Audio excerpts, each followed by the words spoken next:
Hey guys, Christina here. Welcome to my channel. Thank you for taking some time out of your day to spend it here with me. I almost did not make this video. I was feeling very defeated. Last week was a very difficult week health-wise. The kidney stones are just the beginning of some of the health issues that I have, but I decided to get up, wash my face, and to put this video together because I feel like there's gonna be somebody, even if it's just one person out there, that's gonna benefit from this message.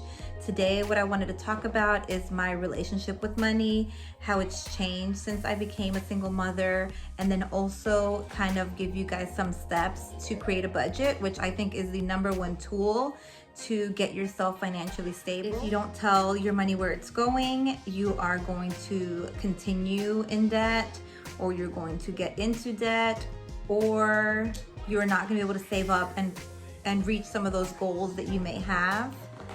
Before becoming a single mother, I was very indifferent when it came to money. It wasn't really something that I thought about too much. I always had just enough for what I needed and I was content.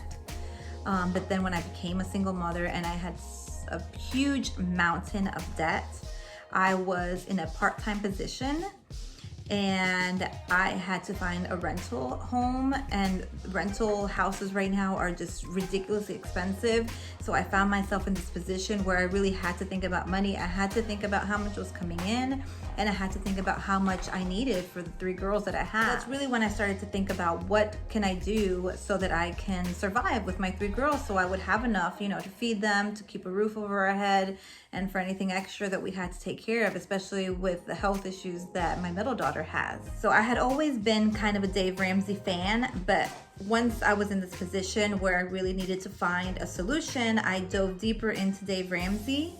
I dove deeper into the baby steps, and I really sat down and put a budget together. One thing that really helped me when I became a single mother is the stimulus checks that were coming. I remember one month when the rent was gonna come due and I was $330 short. I was just trying to figure out where that money was gonna come from. And so another thing that I want to mention is prayer. And so I just remember praying and praying, where am I going to get this money to pay my rent? Because my landlord was not having it where I was going to be paying him late. So thankfully that week where I needed to pay the rent, we got one of the checks for,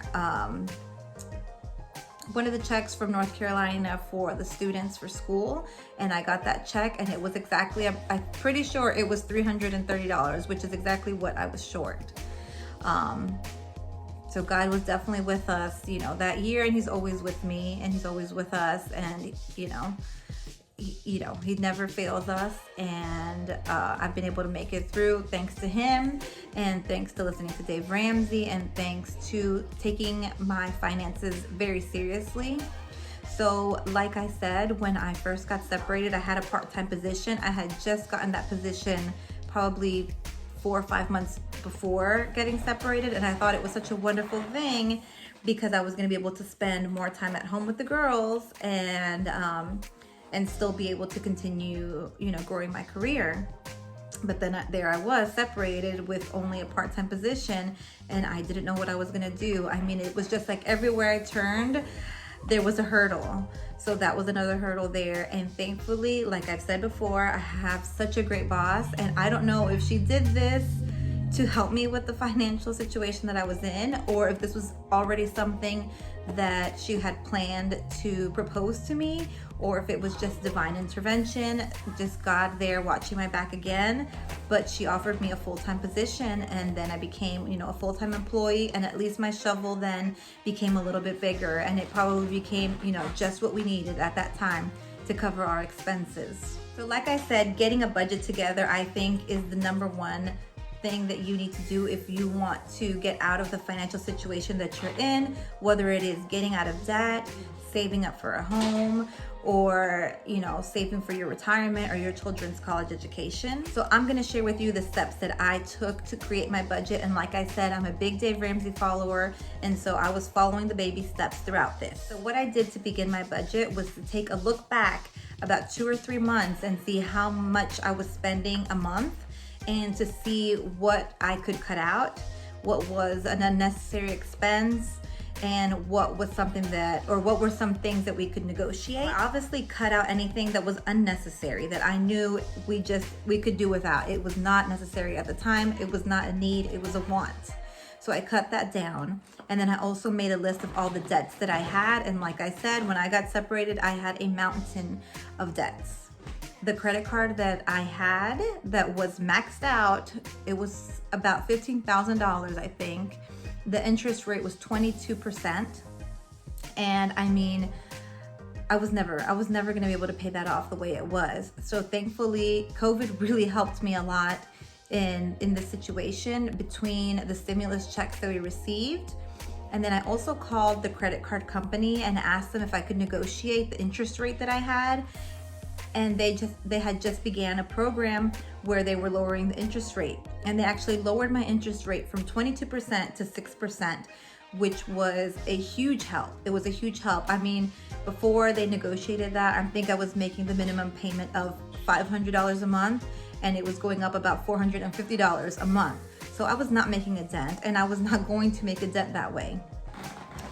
So once you cut out any of your unnecessary expenses, and once you negotiate anything that you can negotiate, we're going to continue writing everything that is a necessary expense. And you want to make sure to include your food and your gas. And I guarantee, if you haven't done this before and you just guesstimate how much you spend on food a month, I guarantee it's probably twice as much. Everybody thinks that they spend so much on food, but when you actually write it down and see where your money is going for food, it adds up to a lot very quickly. So make sure that you add those expenses that sometimes you think they may be very minimal.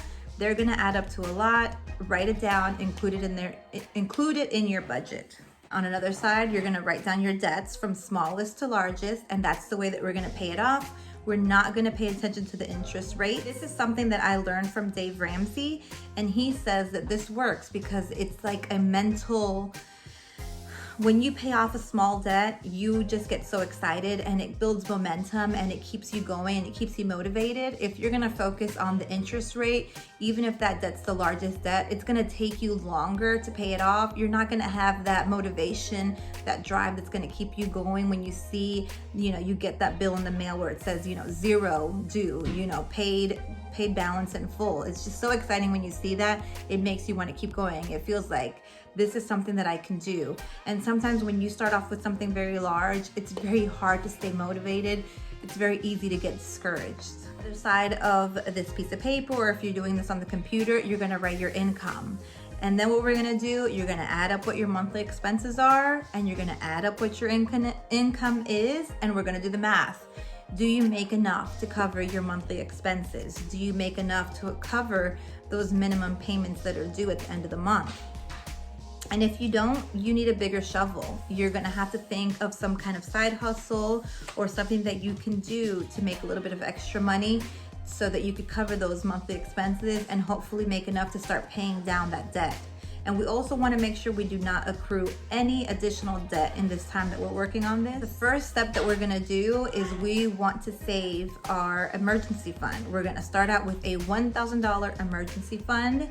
And I've seen a lot of anti-Dave people that say that this is an unnecessary step, but I don't think it is. And I think Dave doing this for 25 plus years and successfully helping a lot of people, including myself, to get out of debt and to get in a very good financial situation is proof that this works. So you save your $1,000 because emergencies will happen. Things are gonna happen in that time, and you don't wanna have to get another credit card to pay that off. You're gonna have your $1,000 there so that you could use that to pay off all of these surprise expenses that are gonna happen, because they're inevitable, especially when you have children, especially during a pandemic. So just make sure you save that $1,000 first before you start paying off any of the debt. You're gonna continue doing your minimum payments, but we're not gonna focus on paying those off until we get those $1,000. If you don't think you have enough extra at the end of the month, then we just wanna continue.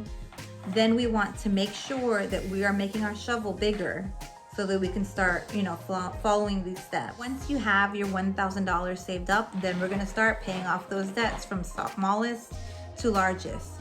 Once you pay off the smallest debt, then whatever was the minimum payment for that, you're going to roll that in to the second debt. So So let's say you had a credit card that you owed $100 on, and your monthly payment was $20 for that.